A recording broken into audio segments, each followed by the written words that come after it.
నమస్తే, this is శౌర్య. బండి Bhagirath already arrest అయి ఉన్నాడు. మరి మరో పక్క తండ్రి బండి సంజయ్ కూడా అరెస్ట్ కాబోతూ ఉన్నారు అని అసలు ఏ కోణంలో చూసుకుంటే ఆయన అరెస్ట్ అయ్యే అవకాశం ఉంది. అలాగే దీనిలో రేవంత్ రెడ్డి ప్లాన్ కూడా ఉంది అని చెప్పేసి అంటూ ఉన్నారు. దీనికి అమిత్ షా కూడా సహకరిస్తూ ఉన్నారని అంటూ ఉన్నారు. అసలు ఏం జరుగుతుంది బండి సంజయ్ ఫ్యామిలీ చుట్టూ, బండి సంజయ్ చుట్టూ కూడాను? ఇది ఒక కక్షపూరితంగానా, రాజకీయ కుట్రనా, లేకపోతే ఏమున్నాయి దీనిలోని? సో ఇవన్నీ కూడా మాట్లాడదాం. మనతో పాటు సీనియర్ జర్నలిస్ట్ దాము బాలాజీ గారు. సార్ నమస్తే సార్.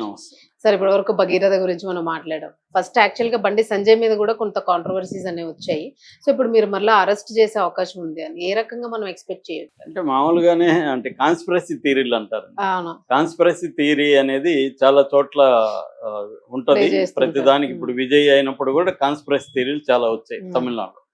అలాగే ఇప్పుడు కాన్స్పిరసీ థియరీ ఒకటి ఇక్కడ సర్క్యులేట్ అవుతుంది. దీన్ని అనలైజ్ చేయడమే నా ఉద్దేశం. సో అంటే బండి సంజయ్ అరెస్ట్ అవుతాడా అంటే చెప్పలేము. ఇప్పుడు బండి భగీరథ్ అరెస్ట్ అవుతాడని ఎవరన్నా ఊహించారండి? ఎవరు ఊహించలేదు. ఎందుకంటే ఒక కేంద్ర మంత్రి కొడుకు ఎవరో ఒక అమ్మాయి వచ్చి కంప్లైంట్ ఇవ్వగానే అతన్ని అరెస్ట్ చేసి జైలుకు పంపిస్తారని ఎవరు అనుకోలేదు. ఖచ్చితంగా కాపాడేస్తారు అతన్ని, ఏమీ కాదని అనుకున్నారు. కానీ ఒక కేంద్ర మంత్రి కొడుకునే జైలుకు పంపించారు.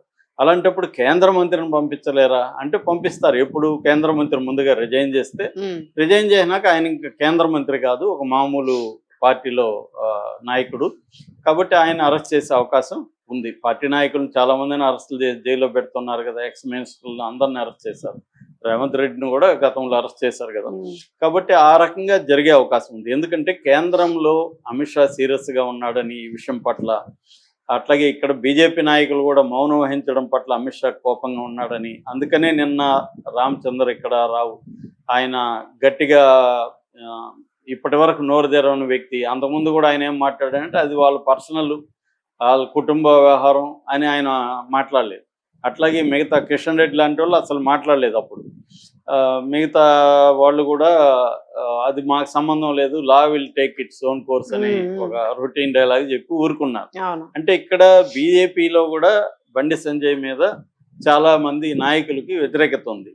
వాళ్ళెవరు ఇది మంచిదేలే అని వాళ్ళు ఎంజాయ్ చేస్తున్నారు. బాగా జరిగింది, దీనివల్ల అతని కెరీర్ పాడవుతుంది అన్న యాంగిల్లో ఉన్నోళ్లే చాలా మంది ఉన్నారు. అంటే ఈటెల్ లాంటి వాళ్ళు కూడా అది మాకేం సంబంధం, అది పర్సనల్ కదా అని ఒక మాట అన్నాడు.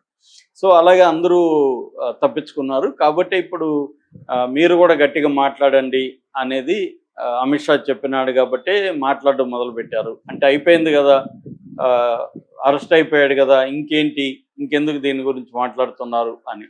కానీ అయిపోలేదు. ఎందుకంటే క్లియర్గా ఈ కంప్లైంట్లో ఈ అమ్మాయి మైనర్ బాలిక వాళ్ళ తల్లి ఇచ్చిన పేట్ బషీరాబాద్ పోలీస్ స్టేషన్ ఇచ్చిన కంప్లైంట్లో క్లియర్గా బండి సంజయ్ మీద ఆరోపణలు ఉన్నాయి.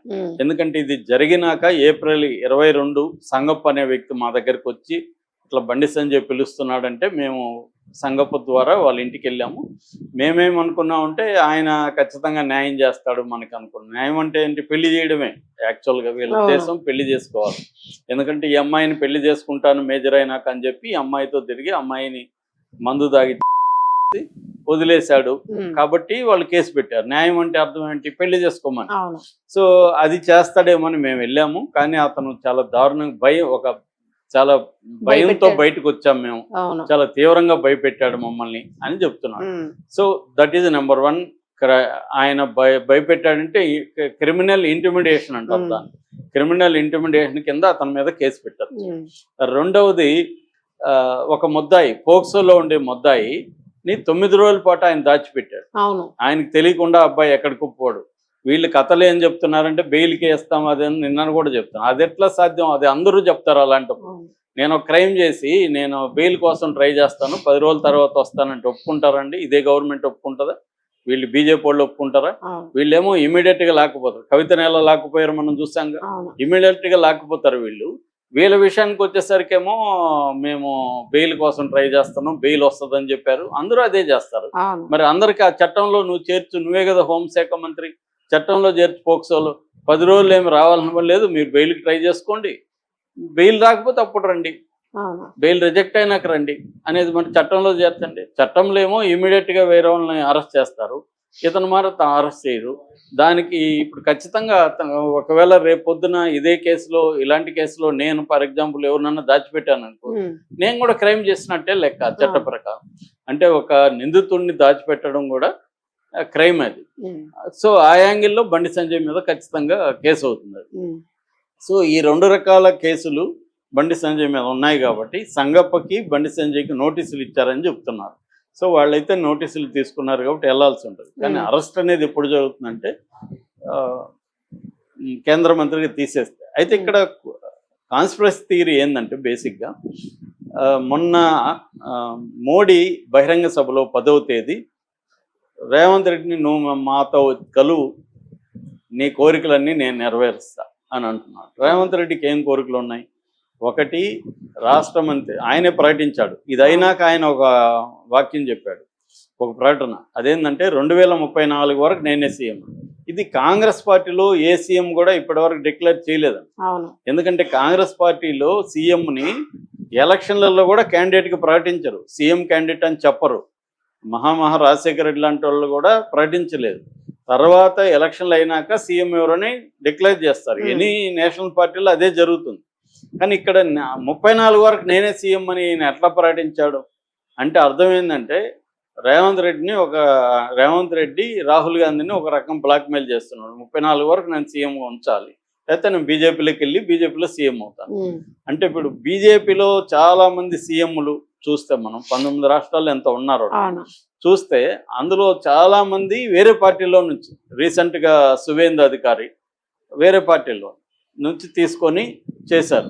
అలాగే రేవంత్ రెడ్డిని కూడా రేపు పొద్దున కాంగ్రెస్లో నుంచి తీసుకొని బీజేపీలోకి తీసుకొని బీజేపీలో రేవంత్ రెడ్డిని మళ్ళీ సీఎం చేయవచ్చు. అంటే కాంగ్రెస్ని చీల్చి, ఎందుకంటే మహారాష్ట్రలో కూడా అదే పని చేయాలి, వాళ్ళు తమ మిత్ర పార్టీలనే చీలుస్తారు.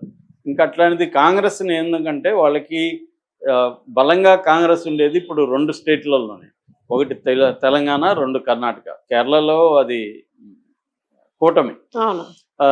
సో కాంగ్రెస్ విడిగా 2 రాష్ట్రాల్లో ఉంది కాబట్టి ఈ 2 రాష్ట్రాల్లో అస్థిరం చేయాలి కాంగ్రెస్. ఇక్కడ ఇండిపెండెంట్గా బీజేపీ అధికారంలోకి వచ్చే అవకాశం లేదు. అందుకని కాంగ్రెస్ని చీల్చి బీజేపీ సహాయంతో మళ్ళీ అధికారంలోకి రావాలి. అది వాళ్ళు వేస్తున్న ప్లాన్. ఈ ప్లాన్కి బీజేపీలో రేవంత్ రెడ్డికి ఇబ్బందికరంగా ఉండే నాయకులు ఎవరు ఉండకూడదు. సో బీజేపీలో ఒక మాస్ అప్పీల్ ఉండేది ఎవరు? బండి సంజయ్. సో బండి సంజయ్ని వీకెండ్ చేసేస్తే రేవంత్ రెడ్డికి మార్గం సులభం అవుతుంది. కానీ ఇద్దరు ఫ్రెండ్స్ అని అంటూ ఉంటారు. అది పైకి ఇవన్నీ డ్రామాలు జరుగుతుంటాయి. ఫ్రెండ్స్ రాజకీయాల్లో ఫ్రెండ్షిప్ ఏమి ఉండదు. రాజకీయాల్లో అధికారమే ప్యాకెట్. సో అధికారం అనేది ఇంపార్టెంట్, ఫ్రెండ్స్ అనేది తర్వాత కదా. మన కరుణానిధి, ఎంజీఆర్ చాలా గొప్ప ఫ్రెండ్స్, కానీ ఏమైంది కాబట్టి ఇవేంటంటే ఫ్రెండ్షిప్ అనేది వేరు, రాజకీయాలు వేరు. కాబట్టి రేవంత్ రెడ్డి ఇటు బీజేపీ కేంద్ర నాయకత్వం ప్లాన్ చేసుకొని ముందు అరెస్ట్ చేయించారు. నిజంగా మీరు చెప్పండి, కేంద్ర నాయకత్వం బీజేపీ వాళ్ళు గ్రీన్ సైడ్ ఇవ్వకుండా రేవంత్ రెడ్డి మీరు అన్నట్టు బండి సంజయ్ ఫ్రెండ్ అయితే కొడుకుని ఎత్తుకుపోయి జైల్లో పెడతాడా? ఏదో సేవ్ చేయడం పెద్ద విషయం కాదు, సేవ్ చేయొచ్చు. కానీ ఎందుకు సేవ్ చేయలేదు అంటే ఏదో ఒక కుట్ర జరుగుతుంది బండి సంజయ్కి వ్యతిరేకంగా. ఈ కుట్ర వెనక రేవంత్ రెడ్డి కూడా ఉన్నాడు. ఈ కుట్రలో భాగంగా రేవంత్ రెడ్డి బీజేపీలోకి వెళ్ళబోతున్నాడు. బీజేపీలోకి వెళ్ళి మళ్ళీ సీఎం అవుతాడు నెక్స్ట్. ఎందుకంటే ఇప్పుడు కాంగ్రెస్ కి నెక్స్ట్ కాంగ్రెస్ వస్తుందో రాదో తెలియదు. అందుకని బీజేపీ బీఆర్ఎస్ స్ట్రాంగ్ గా ఉన్నాయంటే కాంగ్రెస్ రాకపోవచ్చు, అది బీజేపీకి వెళ్ళిపోవచ్చు. అట్లాంటిది కాంగ్రెస్ సీలు బీజేపీలో కలిసేస్తే అప్పుడు ఓన్లీ బీఆర్ఎస్ వర్సెస్ బీజేపీనే ఉంటది. కాబట్టి బీజేపీకి లీడ్ రేవంత్ రెడ్డి చేస్తాడు. సో దానికి పోటీగా ఎవరున్నా వాళ్ళని వీకెండ్ చేయాలి ఏదో ఒక రకంగా. సో ఇది వాళ్ళకి కలిసి వచ్చింది బండి సంజయ్. లేకపోతే అసలు ఆ అమ్మాయికి కానీ వాళ్ళ ఇంట్లో వాళ్ళకి కానీ అంత ధైర్యం ఎట్లా వచ్చింది అనేది ఒకటి. ఫస్ట్ వాళ్ళని పాటికి వీకెండ్ చేసేసి ఉంటారు, కానీ వాళ్ళు ఇప్పటి వరకు ఎక్కడ ఇది కాలేదు.